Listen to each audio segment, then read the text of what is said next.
Ang buhay kong minsan ay walang direksyon,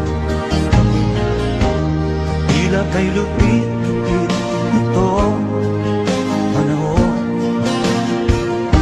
Huwag kang mawawalan ng pag-asa, kailanman